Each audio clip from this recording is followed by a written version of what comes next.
Sejam muito bem-vindos ao nosso segundo episódio do podcast Trabalho e Futuro. Hoje nós vamos falar sobre um assunto que deixou de ser uma situação individual e passou a ser gestão estratégica. Vamos falar sobre saúde mental e riscos psicossociais, o futuro da gestão de pessoas. Roda a vinheta para a gente começar. Engenheiro de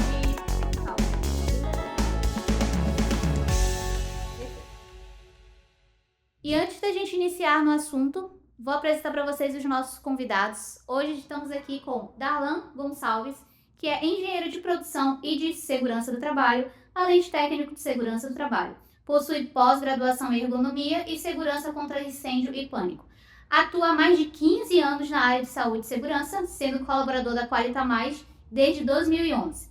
Possui experiência prática em gestão de riscos ocupacionais, higiene ocupacional, segurança em máquinas e equipamentos, e elaboração de programas e laudos técnicos, além da constante atualização em normas regulamentadoras e gestão de SST. Seja muito bem-vindo, Darlan. Obrigado.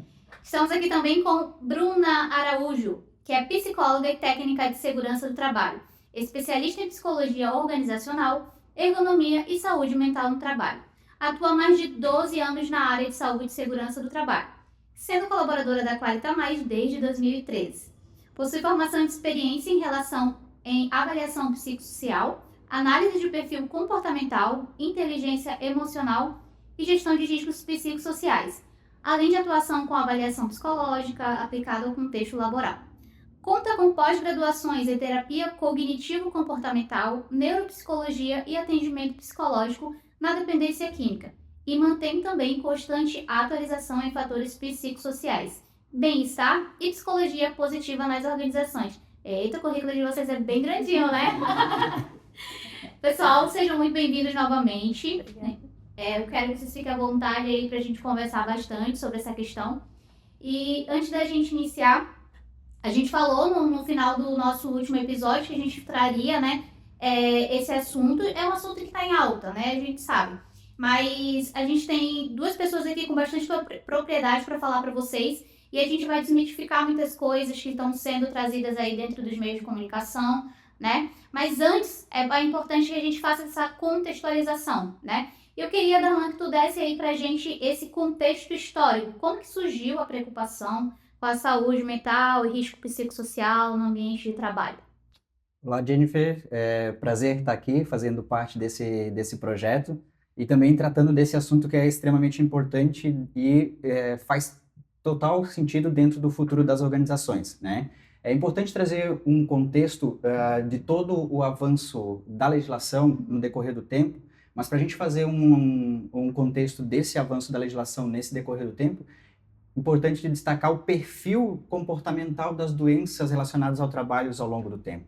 Então, lá no início, quando foram publicadas as primeiras normas regulamentadoras, a primeira legislação relacionada à segurança do trabalho, existia muito desconhecimento técnico de algumas características de atividades específicas e comportamento de alguns agentes. Então, a gente teve muitas situações de doenças clássicas do trabalho, relacionadas a agentes físicos, agentes químicos, biológicos, principalmente pelo desconhecimento do comportamento de uma determinada matéria química, por exemplo, o que ela poderia provocar no organismo da pessoa, do trabalhador, assim como os efeitos dos agentes físicos, o ruído, o que ele pode provocar em termos de alterações fisiológicas, a radiação, entre outros fenômenos físicos.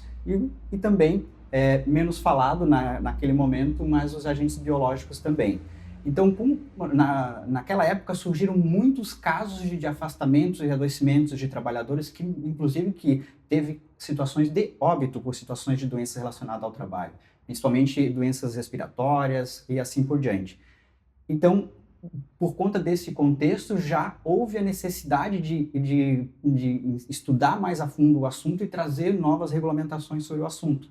Com o passar do tempo, essa modernidade para melhorar processos de produção, para diminuir algumas exposições de trabalhadores e também por conta da automatização que veio tendo nos processos de lá para cá, com os avanços da tecnologia, começaram a surgir outros perfis de doença.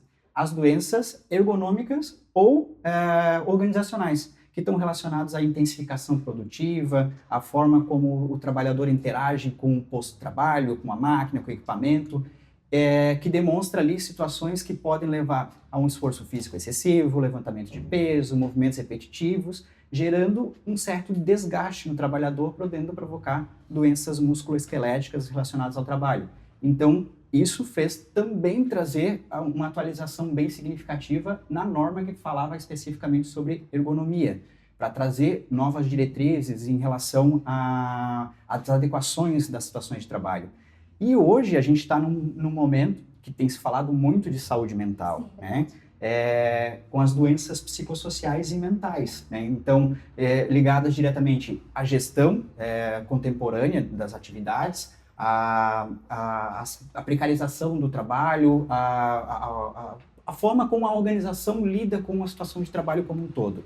E se a gente for fazer uma correlação, então, com o nome deste podcast, especificamente, Trabalho Futuro, neste momento a gente está vivendo esse momento dos riscos psicossociais e mentais, né? As doenças mentais e também relacionados aos fatores psicossociais, que está sendo muito falado em todos os meios na mídia. Mas já que, trazendo esse gancho para trabalho futuro, uma das doenças que não é nova, mas que ainda não é muito discutida, mas no futuro vai ser muito tratado a respeito e possivelmente teremos um avanço de legislação também, são as doenças relacionadas ao estresse térmico, calor. Por quê? Porque com as mudanças climáticas que vêm acontecendo ao longo do tempo, cada vez mais quente no período de verão, está gerando um impacto muito grande nas atividades, principalmente, não somente para quem trabalha no trabalho a céu aberto, exposto ao sol, mas também nas atividades internas, quando trabalha em um ambiente fechado e esse ambiente não tem nenhum tipo de climatização, ventilação que gere um conforto térmico ao trabalhador. Então, as doenças fisiológicas relacionadas ao calor possivelmente também vão ser tema de discussão para episódios futuros desse podcast aqui, né? Mas já possivelmente trazendo algo que já tenha surgido de novidade em termos de legislação. Também fazendo uma correlação com esse contexto histórico para entender como que avança a modernização e a atualização das normas, a gente também pode fazer uma correlação com os acidentes de trabalho, porque não é só doença, a gente também tem situações relacionadas a acidentes de trabalho. Então, no decorrer do tempo, desde lá de trás, muitas situações de trabalho precária, máquinas e equipamentos que não tinham nenhum tipo de proteção, atividades diretamente na área elétrica sem qualquer tipo de proteção, exposição a choque elétrico, construção civil com alto índice de acidentes relacionados ao trabalho, fez com que as normas que foram publicadas inicialmente lá em 1978 necessitassem de uma atualização. Então, por ocasião da situação do volume de acidentes. E normas que a gente tem hoje em vigor já com projeto de melhoria, de atualização em virtude de tecnologias que vêm surgindo com o passar do tempo. Então, a NR10, por exemplo, para falar de garantir segurança na proteção elétrica, ela recentemente teve uma atualização publicada no final do mês passado com um novo regulamento específico. Por quê? Porque aquele que já existia, que já trazia um nível de segurança, já estava ultrapassado, né? Então, precisava trazer justamente essa modernização. Quando a gente fala de máquinas e equipamentos, também recentemente, recente, a gente fala poucos anos atrás, nós tivemos uma boa atualização na NR12 que trouxe melhores requisitos em relação à proteção. Já existia, para você ter uma ideia, assim, já existia na CLT e na Constituição Federal antes da publicação, na CLT, perdão, antes da publicação das normas regulamentadoras, já existia a obrigação das empresas garantir segurança na operação de máquinas e equipamentos, que elas deveriam oferecer proteção intrínseca, ou seja, partindo da própria máquina, para evitar situações de acidente. Só que, com os avanços tecnológicos, precisaram de modernização ao longo do tempo, então garantindo essa melhoria no aspecto em termos de proteção. E pode citar outras normas, a própria norma... 15, 16 também, né, agora.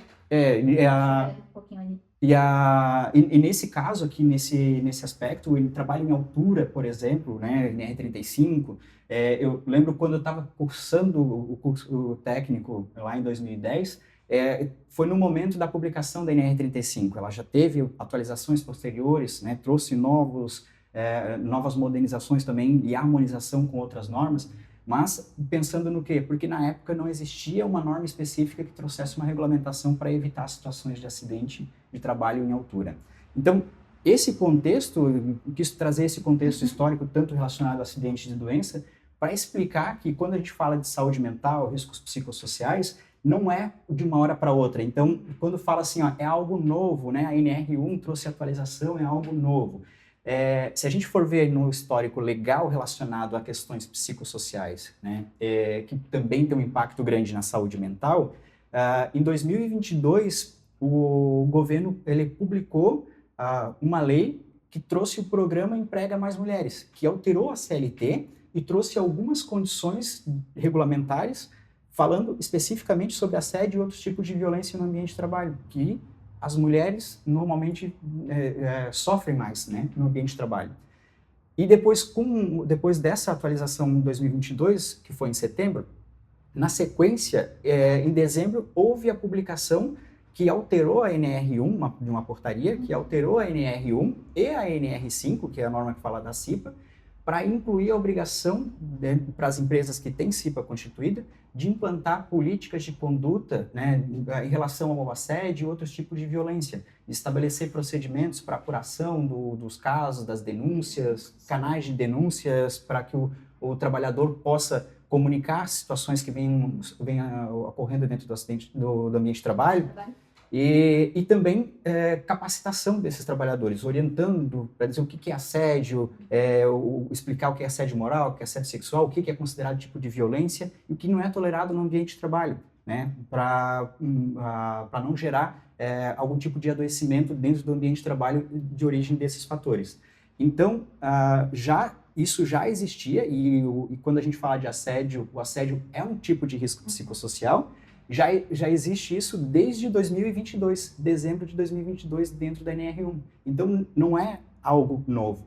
E depois também teve outros incentivos por parte do governo. Ele criou uma lei específica, em março de 2024, que institui um certificado ali de empresa promotora de saúde mental, né? Ela traz requisitos que a empresa tem que cumprir para ela receber uma certificação dizendo que ela é promotora de saúde mental. Então, ou seja, isso funciona também como uma espécie de marketing para a empresa. Imagina ela ter um selo dizendo que ela é uma empresa promotora de saúde mental e ela é certificada no âmbito do governo federal, vamos dizer assim. É claro que são organismos certificadores que fazem essa avaliação baseado em norma ISO, né? A Bruna pode depois complementar, mas baseado em norma ISO, especificamente sobre avaliação de fatores de riscos psicossociais e saúde mental dentro da empresa.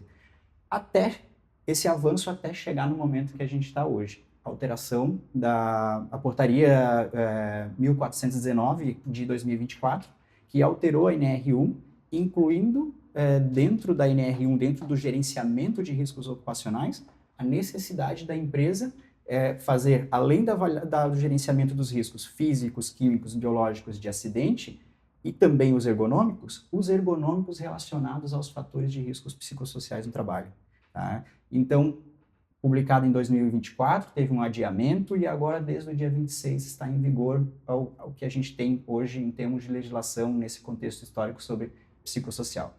O que dá para entender, pelo contexto que tu trouxe para a gente, é que a legislação ela vai aprimorando à medida que ela sente o termômetro do mundo, né? Então, qual é o termômetro naquele momento? Era acidente na construção civil, beleza, vamos focar ali, né?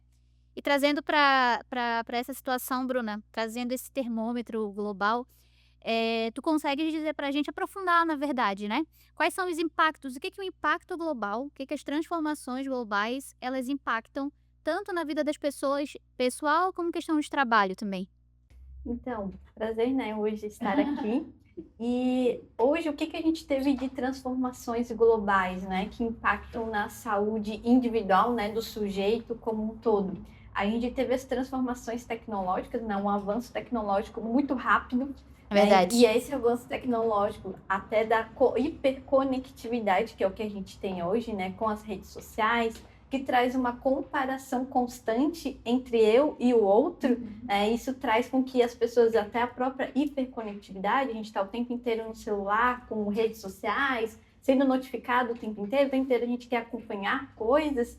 Isso faz com que a gente esteja tão conectado que a gente se torne muito mais ansioso, preocupado em alcançar algo, né? E, inclusive, nesse sentido desse avanço tecnológico, hoje a gente está com a IA, né, inteligência artificial, isso faz com que hoje as pessoas parem e pensem, né, que profissional eu tenho que alcançar essa roda que está girando para eu não ficar defasado, para não perder o meu emprego. Então, isso é uma insegurança psicológica que existe ao entorno das pessoas, do sujeito, que incide em maiores crises de ansiedade, não é para tanto que no final do ano passado, né, o INSS, ele deu um dos indicadores lá estatísticos de afastamentos de pessoas no ambiente de trabalho, que foi o maior, quase 500 mil de pessoas, e o maior indicador era a ansiedade. Então, a gente teve um momento, muitos anos atrás, que a gente dizia que o mal do século foi a depressão. Sim, é verdade. Que era a depressão. Hoje, o mal do século é a ansiedade. Mas a ansiedade por quê? Por causa de uma hiperconectividade que a gente tem, pela comparação fácil que a gente tem das redes sociais. Então, a gente está o tempo inteiro se comparando, o tempo inteiro tentando alcançar isso. E isso reflete no trabalho, né? Porque quando eu estou o tempo inteiro me comparando, eu vou ter mais rivalidades também no ambiente de trabalho, mais conflitos. Essa conexão hoje, a forma como as pessoas se conversam pelas redes sociais, hoje é tudo pelo WhatsApp, as pessoas não conversam mais pessoalmente, né? Eu dou risada porque até mesmo brigas de casais, elas ocorrem por meio do WhatsApp. Então, não é o melhor lugar de a gente conversar. Então, a própria comunicação do todo, do ser humano, ela se transformou, né? E isso a gente falando no âmbito presencial, porque na época da pandemia era aceitável, porque a gente não conseguia ter contato presencial com as pessoas. Então, a gente precisou ter um afastamento físico justamente por causa do vírus, né, naquele momento. Mas depois que isso passou, isso se manteve. E esse afastamento físico traz também um afastamento de conexão emocional com as pessoas, que incide na inteligência emocional do ser humano. Então, tem uma menor empatia, a gente tem dificuldade de comunicação com os outros presencialmente. Então, a gente começa a ver mais conflitos no ambiente de trabalho. Então, esse ser humano, ele vem para o ambiente de trabalho com esse contexto global que está já impactando nele, como ele vivencia isso, como ele está interagindo com as pessoas, e eu vou trabalhar com outras pessoas no ambiente de trabalho. Então, eu vou chegar no ambiente de trabalho, vou ter mais dificuldade de ter paciência, né? Porque a tecnologia, ela é tão rápida, e isso faz com que isso modificou cognitivamente o ser humano, né? O que a gente chama de spam atencional, inclusive. Então, tudo pra gente tem que ser muito rápido, muito ágil. E eu também quero que isso aconteça, e eu transformo e levo isso para as nossas relações no dia a dia, de contato, de comunicação. Então, eu não tenho paciência para te ouvir falar até o final, eu não tenho paciência para esperar algo acontecer, e às vezes eu me precipito, e isso acontece até nos próprios acidentes de trabalho, porque muitos acidentes de trabalho são por fator humano, né? É pelo fator humano. E é porque, muitas vezes, é porque ele não tem paciência de esperar fazer todo o trabalho em altura, fazer todo o processo, verificar o EPI, colocar ele, não, eu quero fazer muito rápido, eu quero entregar isso muito rápido, eu quero fazer tudo muito rápido. E isso faz com que coloque ele em risco, né? E isso, a gente vai levando isso ao longo da nossa vida, e isso impacta em várias questões no ambiente de trabalho, desde o relacionamento até os próprios acidentes de trabalho que a gente tem. E quando tu falas assim dessa parte de, como eu posso falar? Essa parte de comparação, né? Aí daquela frase popular, a grama do vizinho sempre é mais verde. Por quê? O que tá no Instagram, o que tá nas redes sociais é aquilo que eu quero que veja. E aí tem até uma frase que é utilizada hoje que a gente não sabe o que acontece dentro da casa das pessoas, né? Então, cada um vai vivendo a vida ali, mas o que eu quero que as pessoas me vejam feliz, é isso que eu vou colocar. E acaba criando essa questão de comparação. E quando tu fala também sobre essa questão de hiperconectividade, hoje, exemplo, eu acho que vocês até sabem, né? Se a pessoa te manda mensagem no WhatsApp tudo em caixa alta, o que a gente entende? Que ela tá gritando com a gente. Então, com toda essa evolução, a gente aprendeu a se adaptar também a essa questão da tecnologia para tentar entender o emocional, que era para ser algo presencial, um a um, né? Entender o que a pessoa está tentando te passar ali. Uma coisa quando manda um emoji, né? Uma figurinha, tu quer entender o que ela quer se comunicar daquela forma, né? E daí eu prestando atenção na tua fala, Bruna, eu fiquei pensando, e escutar o áudio no WhatsApp velocidade 2? É ansiedade isso? Também. Eu sou ansioso, então, se eu escutar na velocidade 2. E assim, ó, a comunicação, quando a gente fala em comunicação, ela é muito mais do que só palavras. Ela é sentimentos que elas são trazidos através da expressão da fala, da entonação da voz. É verdade. E, inclusive, junto com as nossas emoções. Como no WhatsApp eu não estou vendo o rosto da pessoa, eu tenho menos uma informação. Mas eu ainda tenho a emoção através do som da voz, da entonação. E aí, se eu acelero na velocidade 2, eu escuto só a palavra, né? Eu posso escutar, oi, tudo bem? Se eu escutar na velocidade 2, vai ser, não, tá tudo bem aqui, tá tudo certo, não se preocupa. Mas se eu escuto no áudio na velocidade normal, eu vou escutar o som da tristeza. Sim. Porque a pessoa fala mais pausado, ela funga, talvez porque ela esteja tentando esconder um choro, porque a gente sente, e o som da voz traz também uma emoção. E você vê assim, né, que como isso é importante, porque cada vez mais isso está acontecendo e cada vez mais nós estamos julgando o comportamento, o perfil de uma pessoa baseado na escrita, na forma como ela se comunicou, e sendo que pessoalmente seria totalmente diferente. Né? Mais amigável, mais acolhedora, né? Ver como é que isso traz um impacto, né? Então, a tecnologia também ela faz com que as pessoas se moldem e mudem o comportamento, o perfil de comunicação. E quando a gente fala de comunicação dentro das empresas, especificamente, fazendo uma linha agora com a organização do trabalho, é extremamente importante falar disso, né? Porque quando um líder vai se comunicar com um liderado, se eu vou mandar uma mensagem de WhatsApp que eu quero que ele entenda para fazer o que eu preciso, uma tarefa, uma atividade especificamente, ele pode não captar e a forma como eu escrever, se eu botar alguma coisa em caixa alta, ele vai entender que eu estou gritando, ele está gritando comigo e ele está me assediando, isso aqui é assédio moral porque ele gritou, mas ele só escreveu rápido no envio que estava em caixa alta e assim por diante, né? Então, quando a gente fala de comunicação em termos de organização do trabalho, é extremamente importante ter esse cuidado, né? Exatamente, porque não é só o que eu digo, mas a forma também como eu digo, né? Porque eu posso dizer bom dia, ou posso dizer bom dia. Bom dia. Né? Eu expressei de formas, e a interpretação vai ser totalmente diferente, mas a palavra foi a mesma. Exato. Né? Então, isso é bem importante, é o que gera mais conflitos nos ambientes de trabalho, é o que a gente está tendo mais pegando nos ambientes de trabalho mesmo dentro das empresas, os conflitos por causa da comunicação. Falta de comunicação, né?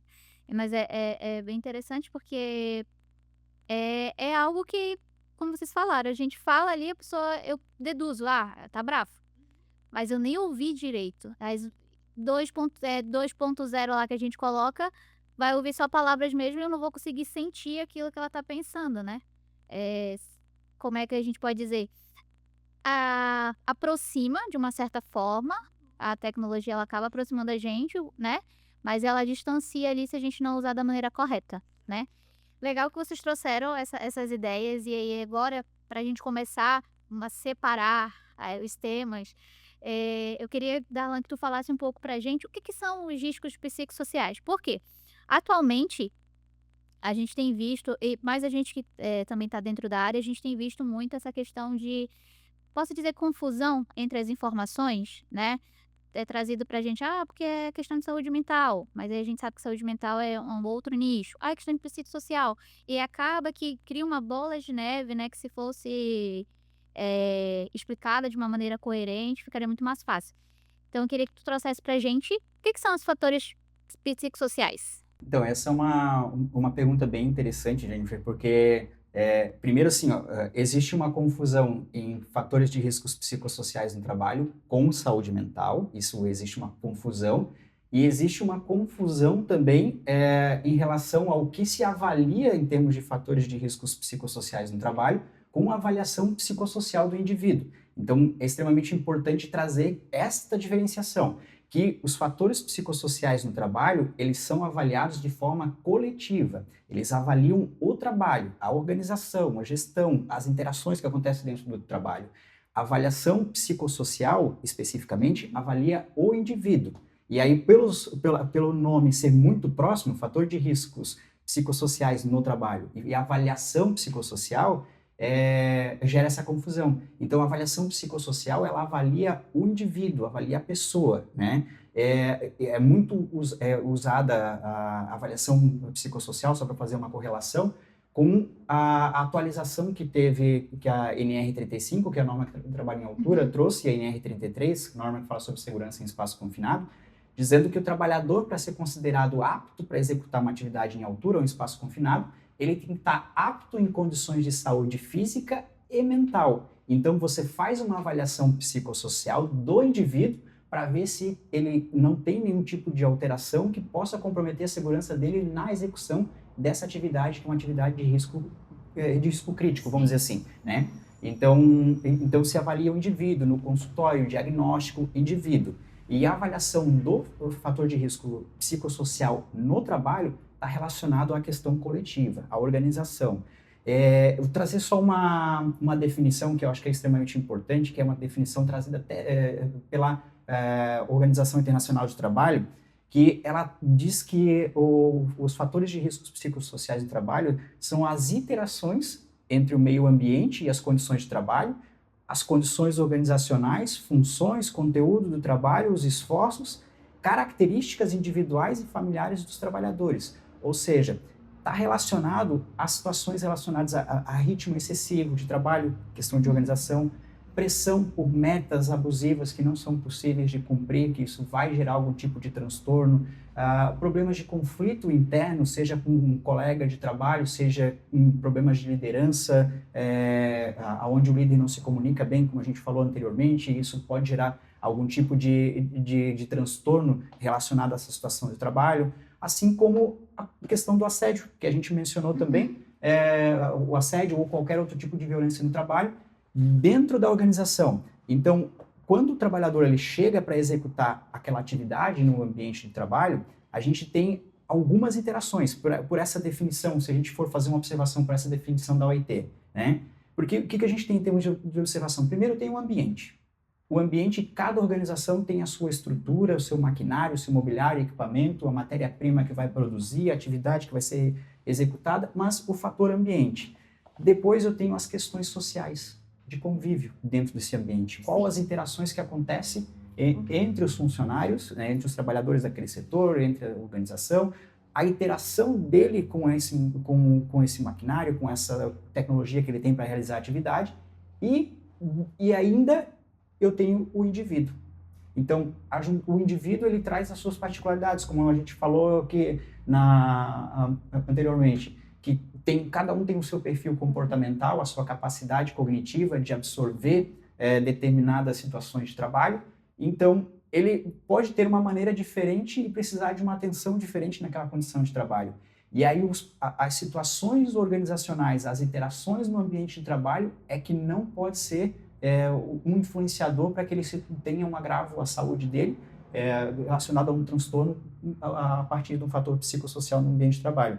Então, extremamente importante ter essa definição, essa separação, que para existir fator de risco psicossocial no trabalho, eu preciso ter essas três interações. Ambiente, questões sociais relacionadas à cultura e à questão do ambiente, as formas como acontece a comunicação e as particularidades do indivíduo. Não significa que daí o que acontece em termos de confusão, não significa que eu tenho que avaliar se o indivíduo ele tem algum tipo de problema psicológico, se ele pode trabalhar naquela situação ou não. Somente para as situações de risco grave, risco crítico, com trabalho em altura, como eu citei como exemplo, espaço confinado, que vai exigir esse tipo de avaliação individual. O restante é gestão coletiva, tá? Da organização do trabalho. Então, é mais ou menos desse contexto que para trazer uma contextualização dessa definição do que é fatores de riscos psicossociais relacionados ao trabalho. Então, só para ver se a minha percepção está correta. É como se fosse equilíbrio, né? O equilíbrio dentro da organização, entre ambiente, Exatamente. o que acontece ali na parte da organização e o próprio trabalhador. Trazer esse equilíbrio, né? Exatamente. Já que a gente já falou sobre a questão psicossocial e a gente já está delimitando essas áreas, consegue dizer pra gente, Bruno? Claro que consegue, né? Traz um pouco pra gente sobre essa questão de saúde mental, né? Para deixar bem limitado mesmo. Então, saúde mental, que é essa confusão entre fatores de risco psicossocial e saúde mental. A saúde mental, até como uma definição da própria Organização Mundial da Saúde, ela é considerada um estado de bem-estar vivido pela pessoa. O que influencia no bem-estar do indivíduo? Condições de vida, apoio social, e isso influencia ter família, né? Como é que é o convívio familiar, estrutura familiar que essa pessoa tem, saúde física, condições de vida socioeconômicas, como até a própria questões sociais que a gente vivencia, né? No Brasil, política, tudo isso são fatores que podem influenciar o bem-estar do indivíduo. Por isso que saúde mental ela é individual, ela está falando sobre o indivíduo. Ela não está falando sobre o coletivo, ela está falando eu como pessoa, muitas coisas podem influenciar na minha saúde mental. O que faz algumas adoecerem ou não são as fragilidades de particularidade de cada um, porque algumas não têm uma estrutura familiar, então tem problemas de saúde física, enfim, então isso pode impactar a saúde, ao bem-estar dela, né, a saúde mental dela, assim como condições do ambiente de trabalho, que se não tiver uma boa gestão, se tiver assédio, tiver conflitos e que não são mediados essas situações, isso sim vai incidir na saúde mental do colaborador. Daí eu venho para o âmbito individual, né? Pode atingir ele individualmente, no indivíduo, mas a saúde mental ela é algo sobre o indivíduo, né? Que não é só necessariamente o ambiente de trabalho, mas é o todo o que ela convive, né? No mundo inteiro dela, né? Desde a estrutura familiar até as próprias políticas que a gente tem no Brasil e socioeconômica também. Entendi. Então, basicamente, cada indivíduo é um indivíduo. Cada um vai ter suas vivências e tudo, né? Exemplo, a gente traz, sei lá, a gente tem 2 psicólogas, tem a mesma formação, mas cada um vai ter sua vivência e vai ter sua percepção de mundo. Vamos trazer assim, né? Eu acho que ficou bem clara essa questão o que é saúde mental, né? Nossos bastidores, ficou claro os bastidores. Então, a gente consegue trazer realmente essa delimitação, isso é importante para a gente falar sobre isso, porque tirar esse tipo de confusão que a gente tá tendo, né? E trazendo um pouco disso, tem a questão de que a gente tem ouvido falar, a nova NR1. Meu Deus, a nova NR1. E aí, engraçado, porque os principais meios de comunicação que a gente tem hoje, que não são poucos, são bastante, mas que os principais são ouvidos, trazem esse tipo. Eu acho que de uma maneira tendenciosa, vamos dizer assim, a nova NR1, né? Mas, e será que é realmente uma novidade da isso tudo? Questão de psicossocial? Será que foi só agora que colocaram aí na portaria de agosto de 24? Ou não? O que tu traz aí pra gente? Na verdade, não. Até como eu trouxe no contexto inicial, né? Importante falar que não é de hoje. É claro que a mudança, a regulamentação que entrou em vigor, ela é recente, mas existe já há muito tempo formas de avaliar questões psicossociais no ambiente de trabalho. Antes de entrar especificamente nesse ponto, é importante tratar dessa questão também da nova NR1, porque da forma como vem sendo publicado, divulgado pela questão psicossocial, falando da nova NR1, deixa-se de lado que a NR1 ela traz diversas outras atribuições. Então, muitas empresas, até isso acontece muito, assim, nos questionam, o que eu preciso fazer para atender a NR1? Aí, ela está pensando no psicossocial. Sim. Eu disse, então, você está querendo saber do psicossocial? Porque a gente questiona isso, né? Ou você quer saber para atender NR1 na íntegra, porque lá vai falar do gerenciamento de riscos ocupacionais, vai falar que a empresa tem que ter o programa de gerenciamento de riscos, que esse programa é composto por um inventário de riscos, com planos de ações que a empresa precisa fazer para poder fazer essa gestão dos riscos dentro das empresas, traz as responsabilidades da empresa perante o cumprimento das demais disposições das normas regulamentadoras, assim como as responsabilidades do trabalhador em cumprir as regras, a necessidade de elaborar, por exemplo, uma ordem de serviço de segurança e saúde do trabalho. Então, entre outras disposições regulamentares que traz dentro dessa norma, e o psicossocial é uma parcela dentro do gerenciamento de riscos ocupacionais que a norma trouxe ali. Mas respondendo a tua pergunta, assim, se é uma novidade, porque todo mundo trata como uma novidade, vou fazer uma correlação com a NR17. A NR17 é a norma que trata sobre ergonomia. ela já, dentro, quando a gente traz o assunto sobre ergonomia especificamente, e aí uma das minhas especializações é ergonomia, nós analisamos, se for fazer uma avaliação completa ergonômica, 5 fatores. Tá?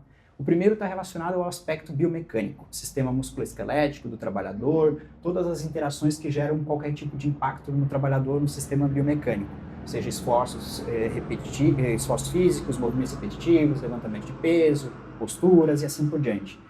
Depois nós temos mobiliários e equipamentos, que são as questões que falam da necessidade de que os mobiliários e equipamentos, sejam máquinas, etc. e tal, tenham que ter a possibilidade de ajustes, porque eu tenho, assim como eu tenho na questão de perfil de pessoas diferente, né, em termos de comportamento, eu também vou ter pessoas com biotipo, com estatura diferente, então o mobiliário ele precisa permitir adaptação para o trabalhador. Né? O equipamento ele precisa estar adaptado de forma que não vai gerar nenhum tipo de esforço excessivo, uma postura incorreta durante esse tipo de avaliação.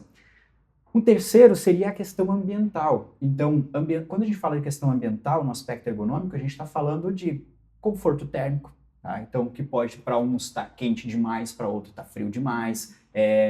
Questões de ruído que causam um certo estresse. Então, aquele barulhinho daquela máquina que não me permite concentrar para mim fazer o meu relatório. E é um problema de manutenção lá na CPU do computador que está fazendo esse barulho. Isso vai gerar estresse. Problemas de reflexos na tela. Então, eu estou posicionado frente ao posto de trabalho que eu recebo o sol da manhã e não enxergo nada. Então, eu preciso desviar minha postura, mexer na tela e isso gera uma postura errada por conta de uma situação de reflexo. Entre outras, velocidade do ar, umidade do ar, trata-se dentro do fator ambiental. E nós temos também os fatores organizacionais relacionados ao trabalho, e nós temos os fatores psicossociais e cognitivos, que acaba sendo uma interação junto com os organizacionais também. Então, quando a gente fala em cognitivo, está associado à capacidade do indivíduo absorver determinada orientação, né? Ou seja dada em treinamento, ou através de uma comunicação, uma orientação diretamente na realização da atividade, dele compreender corretamente e executar. Ter atenção sempre em situações de risco, porque tem indivíduos que têm uma baixa capacidade cognitiva, ele não tem uma certa percepção que aquela condição pode ser perigosa para ela e ele se expõe a uma situação de risco.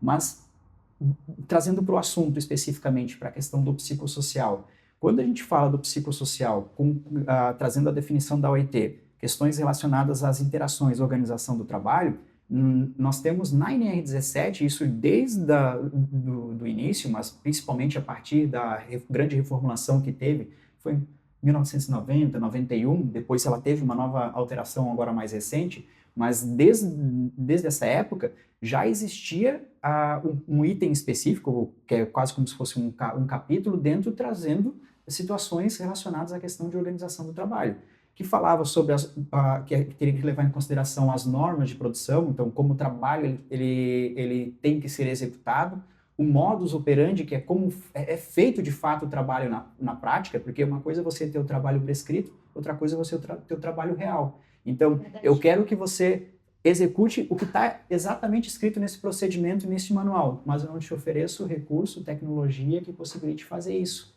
Então, isso vai gerar algum tipo de conflito e está relacionado à questão de organização do trabalho. Por quê? Porque eu apliquei uma regra, mas não apliquei condição para que ele pudesse cumprir essa determinada regra, né? E assim por diante. Assim como situações de ritmo de trabalho, ritmo excessivo, aí eu posso associar o ritmo excessivo também à monotonia, que é quando o trabalho é parado demais, aquele que não tem variação, não tem alteração no processo. Isso ele está relacionado à questão ergonômica, de impacto na questão organizacional. Então, a empresa, nessa situação, ela tem que promover, por exemplo, verificar a possibilidade de movimentar esses trabalhadores que estão em posto de trabalho monótono para ter variação de postura, para ter variação de atividade, para que eu comece também a estimular um pouco mais a capacidade cognitiva dele, né?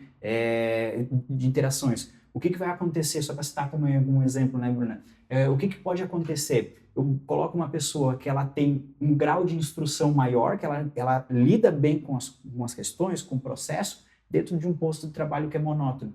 Ela vai se sentir desvalorizada no ambiente de trabalho, não vai se sentir reconhecida. E aí, é isso que a gente está falando, é questão psicossocial relacionada ao trabalho. Porque ela entende que ela pode mais, mas como se ela estivesse sendo limitada, é isso? Exatamente, porque ela não tem expectativa dentro daquela empresa. Então, a empresa não passa para ela nenhuma expectativa. Ó, você está aqui para aprender, vai ficar aqui de forma provisória, mas pelo teu perfil, daqui a pouco você está lá na frente em algo que é melhor, né? E ter essa avaliação. Então, quando a liderança, por exemplo, ela não está muito próxima do trabalhador e ele é só mais um naquele posto de trabalho, eu não consigo saber, eu como líder, não consigo saber se aquele trabalhador ele tem um perfil para ocupar uma vaga que teria muito mais responsabilidade, que eu poderia desenvolvê-lo para essa vaga que tem muito mais responsabilidade. Por quê? Porque eu não dei essa oportunidade para ele, eu simplesmente restringi ele àquele posto de trabalho fixo.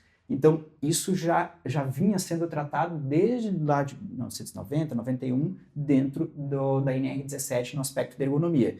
Tem outras situações relacionadas aos conteúdos das tarefas, instrumentos, meios e técnicas que são utilizados para desenvolver o trabalho. Então, tem correlação com essa questão do exemplo que eu dei do trabalho real para o trabalho prescrito. Então, isso tem um impacto em termos de organização, entre outros fatores que possam comprometer a segurança no aspecto cognitivo. Então, uma outra situação, se eu coloco um trabalhador para executar uma atividade que ele tem conhecimento e percepção do risco, ele tem uma capacidade cognitiva boa para assimilar uma situação de risco, mas eu exponho ele a uma determinada atividade, que ele sabe que aquilo ali pode ser prejudicial para ele vai começar a trabalhar com medo.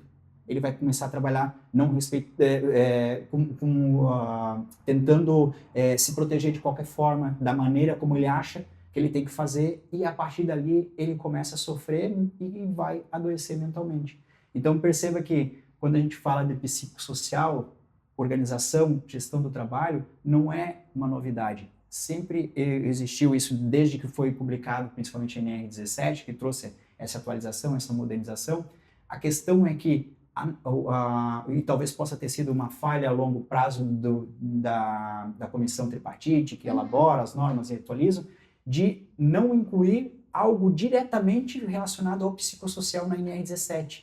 Então, por quê? Porque isso é um entendimento indireto.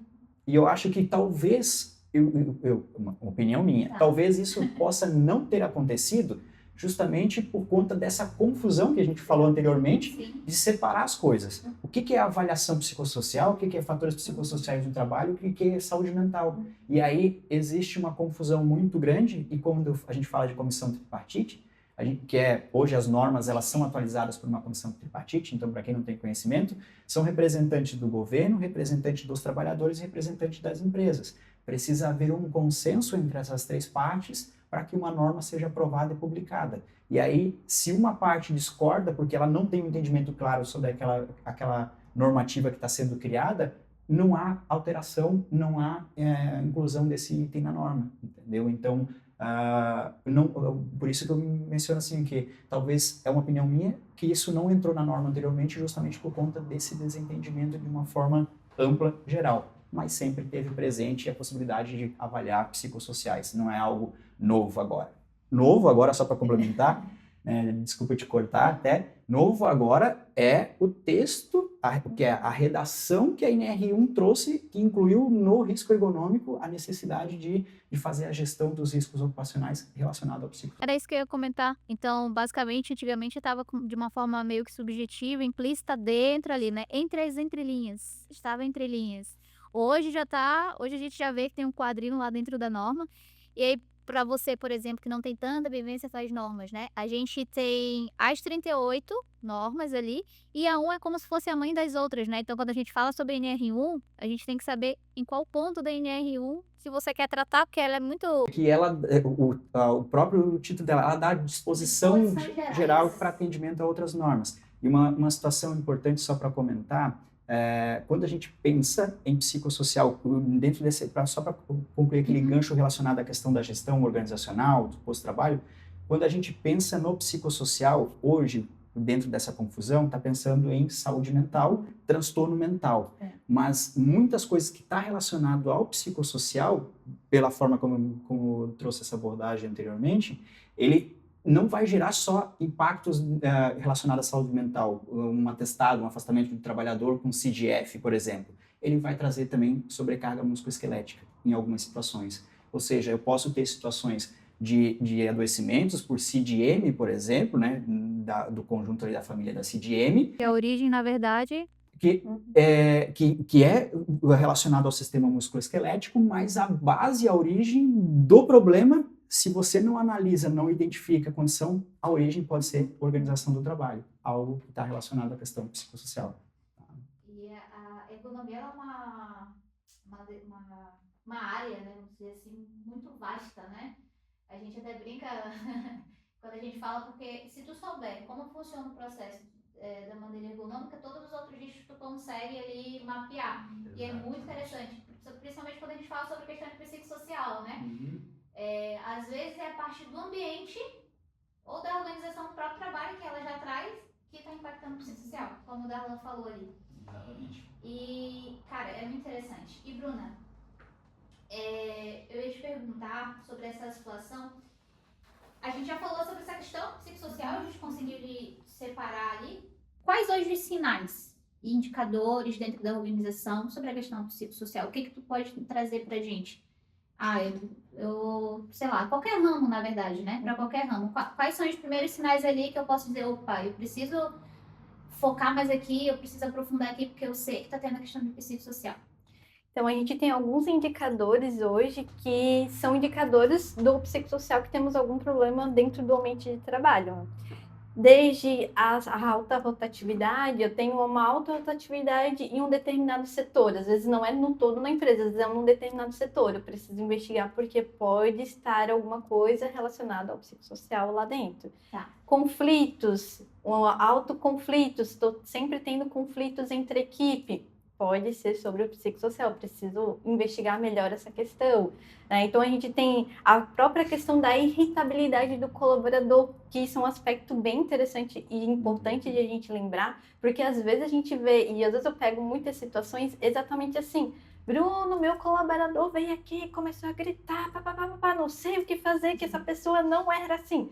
Mas aí, quando vai investigar, é um problema de conflito, de relacionamento, da gestão que não sabe ouvir. E aí, o que acontece? O colaborador nunca se sente ouvido. Ele começa a se sentir tão desgastado emocionalmente que ele começa a ficar mais irritável. Isso é o mais comum. Quanto mais desgastado eu fico, mais irritável eu vou ficar. E daí eu começo a transparecer isso na relação. Aí começa a gritar com a liderança, com os colegas, começa a ter brigas, como eu já peguei em situações de brigar por causa de uma vassoura, mas a briga não era pela vassoura, era porque não tinha material de trabalho em condições para todo mundo utilizar. Sim. Né? E aí gerou um baita conflito que para a liderança parecia assim, meu Deus, Bruna, mas eles estão brigando por causa de uma vassoura, né? uma besteira. Não acredito. Algo baratinho que se resolve fácil, né? Algo baratinho que se resolve fácil. Mas, na verdade, não era a vassoura, eram as condições de trabalho que não tinha de formas, né, suficientes para eles utilizarem. E aí, claro, quem tem melhores condições do que eu tem que fazer o mesmo trabalho que outra pessoa da limpeza. Se a minha vassoura é ruim e a dela é melhor, eu vou querer a vassoura dela. Aí, minha ferramenta de trabalho, né? E assim, cada indivíduo já começa a se autoavaliar em termos do seu desempenho. Ela tem melhores condições de trabalho, ela vai ter um melhor desempenho, ela vai ser melhor reconhecida, ela vai ser promovida, já começo a me botar para baixo e jogar outra pessoa para cima, né? Exatamente. E daí se a liderança, quando vem o colaborador, isso é muito importante no perfil da liderança, escutar o colaborador, porque hoje também a liderança assim, mas é só reclamação. Mas, gente, a reclamação é porque existe alguma questão, né? Existem reclamações e reclamações, né? Quem tem que fazer o filtro é a liderança. Sim, a liderança tem que filtrar o que realmente é algo que eu preciso ouvir, prestar atenção e, de repente, avaliar, porque pode ser uma condição de trabalho, um conflito, algo que é importante, que talvez, para mim, na minha visão, possa parecer mimimi, mas talvez não seja, porque na visão do outro é incomodativo, porque o outro que está fazendo a atividade. né? E o que realmente pode não ser algo desse gênero. Mas é importante a liderança fazer, a liderança que deve fazer o filtro, porque o colaborador não vai fazer, ele vai se desgastar na relação e ele vai trazer isso no dia a dia no trabalho. Imagina que... Ia falar alguma coisa? Eu ia fazer um complemento, né? Eu já tomei dono da mesa, né? Tomei dono do microfone, né? Mas assim, para pegar esse gancho, uma situação que é extremamente importante, né? Primeiro, acontece em muitas situações que a pessoa ela é promovida a um cargo de supervisor, de liderança, mas ela não foi treinada para fazer isso. Ela foi promovida por quê? Por mérito, porque ela é uma pessoa que cumpre o seu horário de trabalho corretamente, não falta, ela sabe todo o processo. A entrega dela é boa. Boa. Então, ela é uma pessoa, nossa, essa pessoa ela é muito produtiva para a produção, para o negócio. Então, eu vou dar uma promoção dela para ela, já que ela conhece muito bem a dinâmica de como funciona, ela resolve o problema se quebrar uma máquina, um processo, parar, alguma coisa assim, por exemplo. Então, eu vou dar um cargo de líder de setor, de coordenador, de supervisor e não capacito ela para executar essa atividade. E aí uma questão extremamente importante, as pessoas que têm esse cargo de supervisor, líder, coordenador, gerente, seja independente do que for, que ele tem subordinados abaixo, ele não é só gestor de processo, ele é gestor de pessoas. Então, a empresa precisa, as empresas, as organizações precisam capacitar e desenvolver essas pessoas para executar uma liderança ativa, com escuta ativa, né, Bran? A gente conversa bastante sobre isso. E essa escuta ativa pode ser através de feedbacks, entre outros, né, com conversa diretamente com o colaborador, dar liberdade para que ele venha fazer, mas aprender a como mediar conflitos, a fazer gestão de pessoas, resolver esse problema da vassoura de forma fácil, sem parecer uma tempestade, entendeu? Então, isso, ele sendo ativo e participativo, então é extremamente importante. Desculpa te cortar com esse comentário. Não, mas é interessante, até falando sobre esse ponto, que a capacidade da pessoa de entrega, ela continua a mesma, porque ela já era, fazia parte da operação, né? Só que é o que a gente muitas das vezes vê, quando a pessoa ela é promovida, acaba que ela adoece, porque ela tem as demandas dela, Exato. e aí ela também tem a demanda agora da equipe, dos liderados dela, e aí quem vai acabar adoecendo também? A equipe por completo, né? Porque ela não foi desenvolvida, Porque ela não foi desenvolvida. Ela não sabe lidar com aquilo ali, com aquela situação. Não que ela não tenha capacidade, Exato. ela tem a capacidade sim, ela só precisa ser desenvolvida, né? Como todo qualquer outro ser humano. A gente estava até comentando antes de iniciar, que a gente falou, não é que eu tô nervosa ou tenho medo, não, é porque é novo, né? Então eu preciso me aprimorar para aquilo e vai que vai. Exatamente. Mas é interessante também. Já aproveitando também, a Bruna falou ali sobre essa questão que a liderança precisa avaliar, né? Como ela vai mitigar ali esses conflitos e tudo. Tu consegue trazer pra gente como as empresas podem avaliar e monitorar, né? Trazendo essa parte também que eu acho legal, porque tem essa parte de engenharia, psicologia, ergonomia. Primeiro assim, ó, como avaliar, como monitorar é o que a norma trouxe agora como regulamentação, que não diz, tá? A norma não traz a definição de como vai ser feito essa avaliação, esse controle, ela deixa isso totalmente a critério da empresa.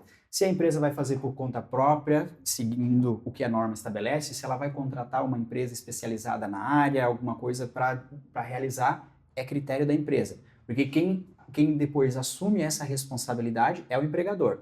Inicialmente, o empregador que tem a responsabilidade de identificar, avaliar e controlar os riscos no seu ambiente de trabalho. Se ele vai selecionar pessoas especialistas para fazerem isso, que têm conhecimento técnico e podem dar uma base melhor, ele vai ter decisões mais assertivas, né? Se ele decidir fazer por conta própria, ele pode cometer alguns equívocos, porque ele pode fazer o processo de identificação superficial do risco, controle superficial do risco, e ainda tem gente adoecendo dentro do ambiente de trabalho, né? Então, isso é extremamente importante.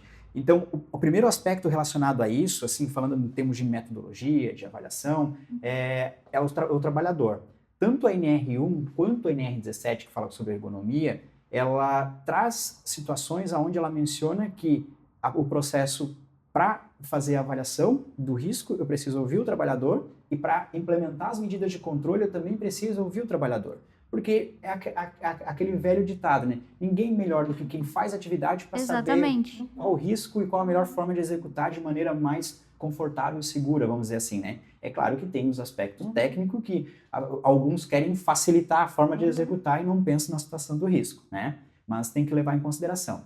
Então, nesse aspecto, levando em consideração a necessidade de ouvir os trabalhadores, hoje existe inúmeras ferramentas de avaliação psicossocial, que são questionários validados com algumas informações ali para o funcionário responder, que esse questionário ele vai dar uma noção da percepção do trabalhador sobre aquela condição de trabalho específico. Só que um detalhe extremamente importante nesta situação, o que nós temos visto, né, na prática, é que muitas empresas estão utilizando questionários validados, que cada um pode escolher a sua ferramenta. Então, eu posso utilizar, por exemplo, um COPSOC, um HS8, um PROAT ou um outro questionário psicossocial que eu quiser utilizar. Porém, tem muitas situações que a gente vê que essas empresas estão utilizando somente da resposta do trabalhador para concluir risco. E isso não pode acontecer. Por quê? Porque o questionário aplicado, a gente só pegou a parte, ouviu do trabalhador. Mas o trabalhador, eu tenho que ouvir para ajudar na identificação do risco, né? Então, essa é a primeira situação. Queria comentar em termos de alerta que a gente não pode basear somente no questionário que o trabalhador responde. Porque, justamente, eu tenho que olhar também para a organização.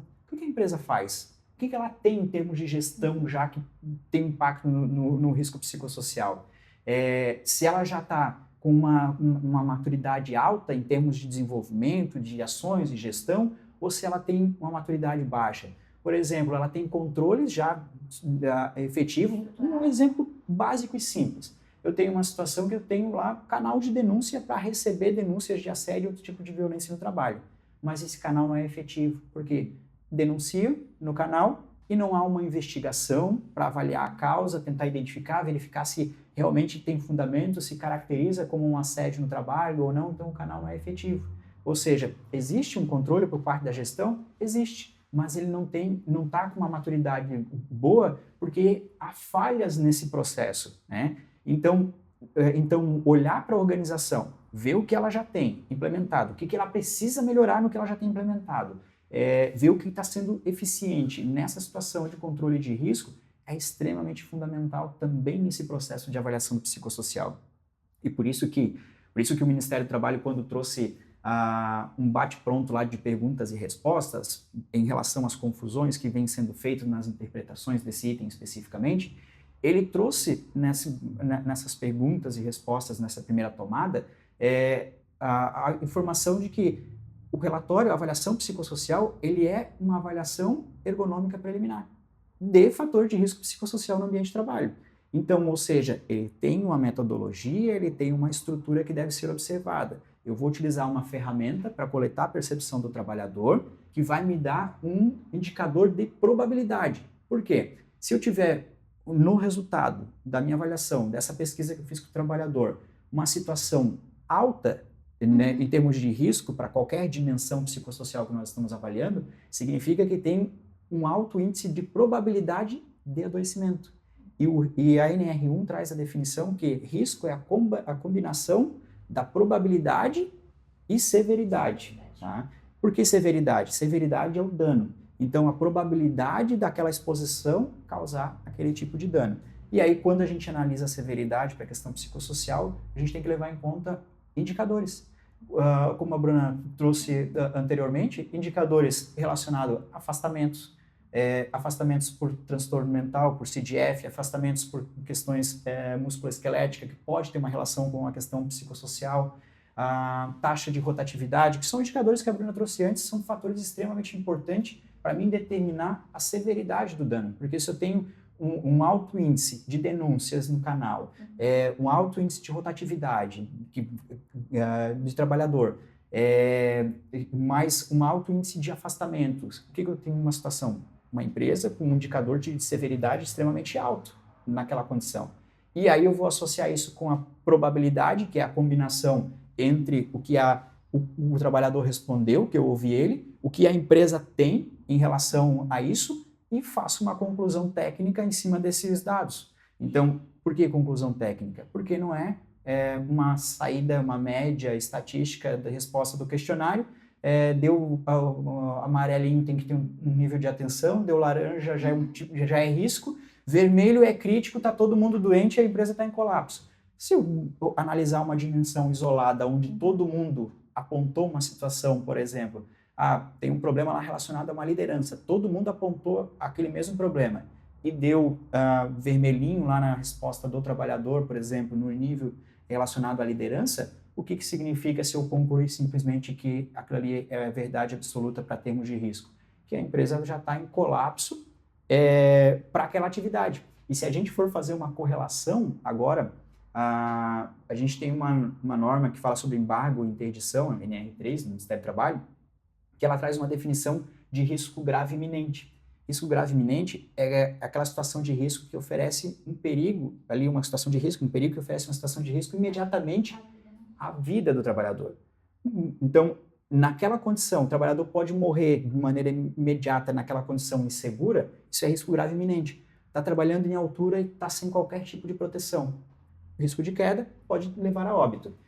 Então, se eu faço uma avaliação preliminar de risco para trabalho em altura, e eu vejo lá, ele está trabalhando em altura a 5, 6 metros de altura, ou mais, ou acima de 2 metros, que é o que a norma define como sendo trabalho em altura, e não tem nenhuma medida de proteção, eu vou fazer a combinação da probabilidade e severidade, vai dar nível de risco extremamente alto.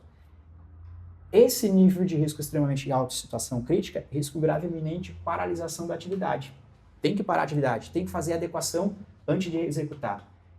E se aparece vermelho no nosso questionário psicossocial direto com a resposta do trabalhador? Para a atividade? Suspende a liderança? Não pode mais executar porque entrou no... Vamos fechar a empresa? Então, não é assim que funciona, porque existe uma questão de gestão e organização do trabalho. Então, o objetivo da NR1 trazendo essa harmonização dentro da norma de que fala sobre gerenciamento de riscos é justamente para que as empresas entendam que precisa ser feita gestão dos seus processos, da interação com os seus trabalhadores ali nesses processos e que pode ser identificado situações de melhorias para essa situação do ambiente de trabalho, tá? E essas melhorias vão fazer parte das ações que vão estar no plano de ação do PGR para que a empresa faça o gerenciamento. Então, ela identificou, ela fez a identificação do risco ali, primeiro avaliou o risco, viu qual era a medida de controle necessária para aquela condição que foi identificada especificamente, estabeleceu ali dentro da sua possibilidade um prazo, dentro de um cronograma para a execução desta ação específica, os responsáveis e implementou essa ação para fazer o gerenciamento. Depois de implementar, ela precisa avaliar se foi eficaz ou não, através de uma pesquisa de clima interna, dependendo da situação, ou até mesmo reavaliação do próprio psicossocial, de uma forma geral, ou ouvindo o trabalhador para verificar se o nível de risco que estava estabelecido ali em vermelho diminuiu, por exemplo, para laranja, ou se ele caiu para amarelo, por exemplo, ali em nível de atenção, e se precisa ter algum tipo de monitoramento, ou aquilo ali passar a fazer parte da rotina contínua da empresa. Ou seja, ela identificou uma situação, estabeleceu uma ação de controle, e isso entrou no processo que faz parte da rotina, minimizou esse impacto por essa condição naquele momento. Podem surgir outros com o passar do tempo, porque toda mudança traz uma certa ansiedade, né, para algumas pessoas. Então, basicamente é assim que funciona o processo de avaliação ou controle, seguindo um pouco o escopo que a norma estabelece ali. Pegaram a dica aí? Já foi de mão beijada. Não, mas é interessante porque falou, né? A gente consegue, que é da área, a gente consegue ver o visualizar PDCA, o fluxo. Consegue ver o PDCA ali. E é interessante que mantenha, que as empresas mantenham esse tipo de fluxo, porque às vezes assim, o que comumente acontece, a Bruna é responsável lá do RH e ela verificou que tinha uma questão de situação de estresse. Fez o questionário, aplicou o que foi solicitado, baixou o risco, agora está médio. A Bruna agora vai deixar ali? Não, ela precisa manter sempre a verificação para saber se realmente foi eficaz, se mantém o risco baixo, né? É um monitoramento contínuo, melhoria contínua. Exatamente. Né? Trazendo tudo isso eu acho que pode trazer para a gente também questão de forma preventiva. O que as empresas precisam fazer? É porque muitas das vezes, o brasileiro, né, espera chegar o problema para ele poder agir. Exato. Mas de forma preventiva, o que tu indica hoje de ideias, dicas, que as empresas podem fazer de forma preventiva para que esse risco não venha realmente se tornar algo mais grave? Primeiro, né, a própria avaliação dos fatores de risco psicossocial, ele já começa também como uma forma preventiva, porque a gente já pode estar diagnosticando antes de um colaborador estar se afastando do ambiente de trabalho por algum adoecimento, por causa do que está vivenciando. Mas a gente tem outras formas também de a gente conduzir. A própria escuta ativa é uma forma preventiva. Os canais de denúncia sendo efetivos, né, que tenha realmente uma apuração daquele assunto, uma tratativa, medidas administrativas serem implementadas depois de uma denúncia ser apurada, assim como as próprias pesquisas de cultura, de clima e cultura, que a empresa pode fazer, que é uma forma tanto de eu avaliar de forma preventiva, quanto eu monitorar, porque se eu implementei uma ação lá do que estava da avaliação do risco psicossocial que estava no plano de ação, eu posso monitorar através, inclusive, da própria pesquisa de clima e cultura, né? Adaptando ela, porque a gente não precisa, a pesquisa de clima e cultura, ela é adaptável, né? Então a gente pode fazer perguntas que são voltadas só para aquele nicho. Então eu posso adaptar ela para avaliar e monitorar para ver se de fato a condição continua melhor, ou se daqui a pouco vai surgir algo que eu já vou antecipar antes da avaliação, da próxima avaliação de risco psicossocial. Então eu consigo fazer esse monitoramento. Além disso, o próprio desenvolvimento da liderança é algo preventivo, o acompanhamento das lideranças no dia a dia, porque hoje a gente verifica assim, funcionário foi colocado no cargo como liderança, mas ninguém monitora como ele é como líder, ninguém avalia a liderança dele, ninguém acompanha essa liderança. E aí, assim, tudo que não tem monitoramento se torna alavancar, né? Como a gente comenta. Então, eu faço como eu quiser, eu trato as pessoas da forma como eu quiser, como eu julgo melhor na minha concepção, porque ninguém vai avaliar, né? Eu estou acima. Ninguém falou nada, exato. Tá dando certo. Eu estou aqui, todo mundo está aqui embaixo, e todo mundo só vai ter que aceitar engolir tudo que eu falo e tudo que eu digo.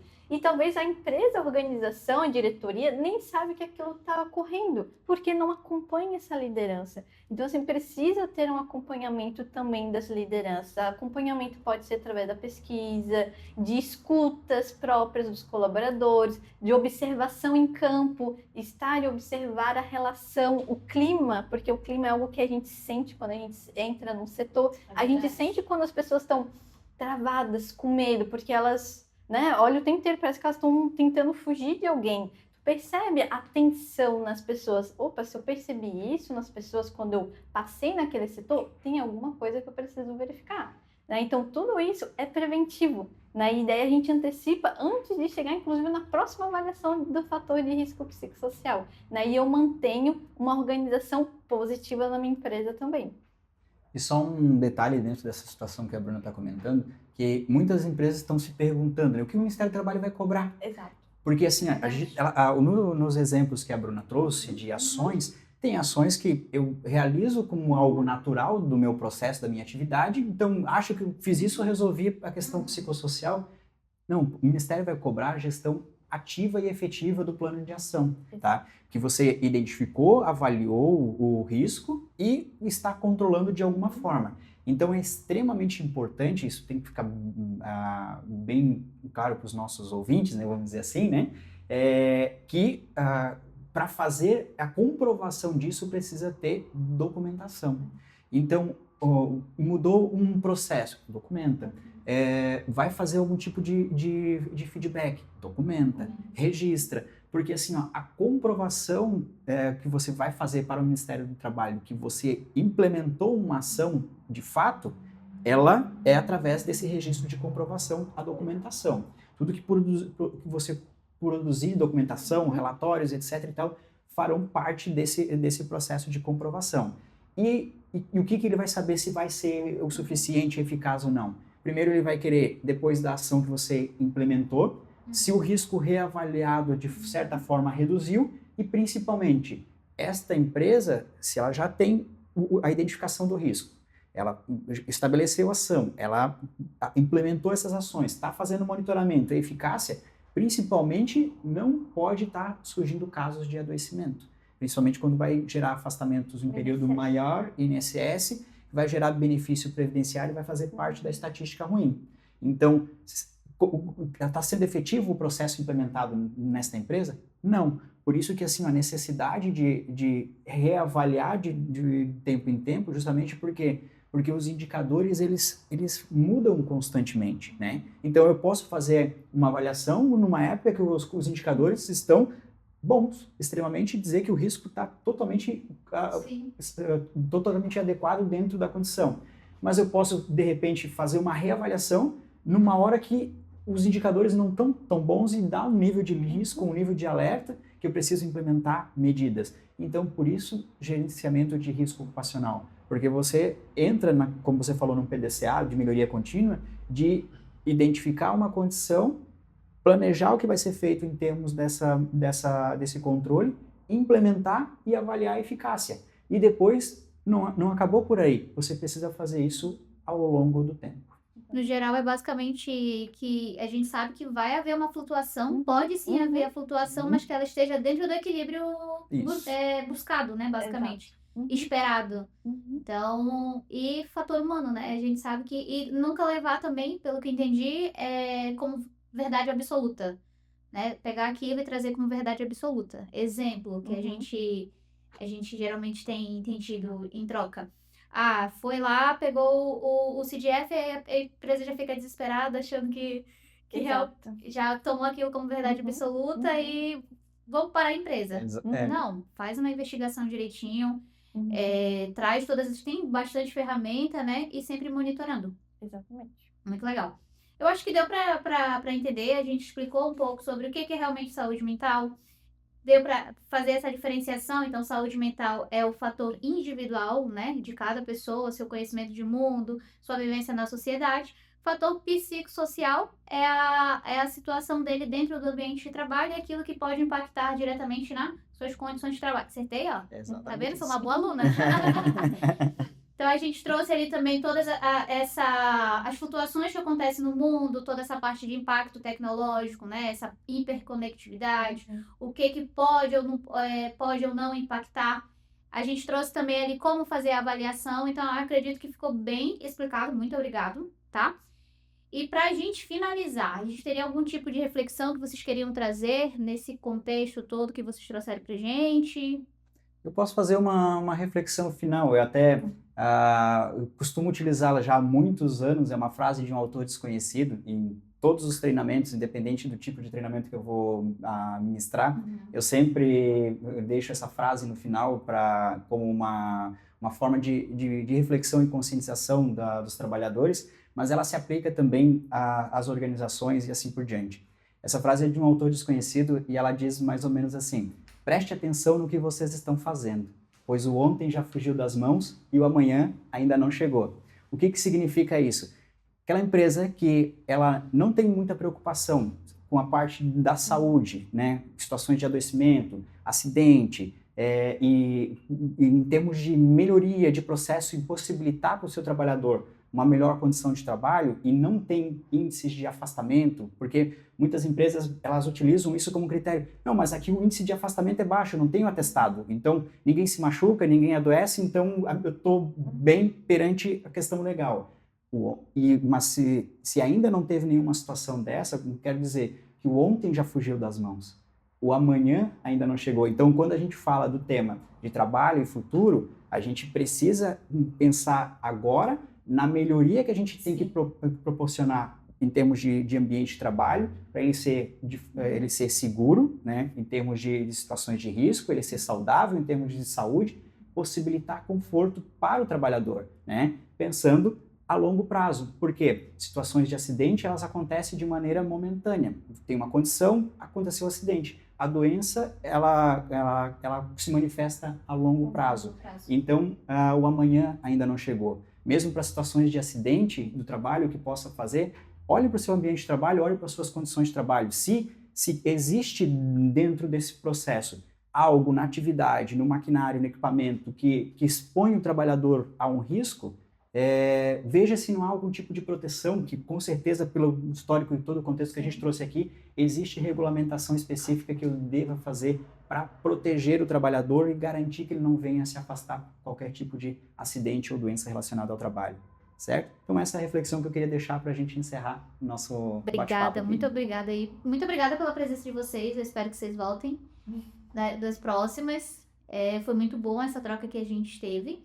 E a gente vai deixar um lembrete que a gente tem um evento dia 18 de agosto sobre saúde mental nas empresas, em parceria com a Influ.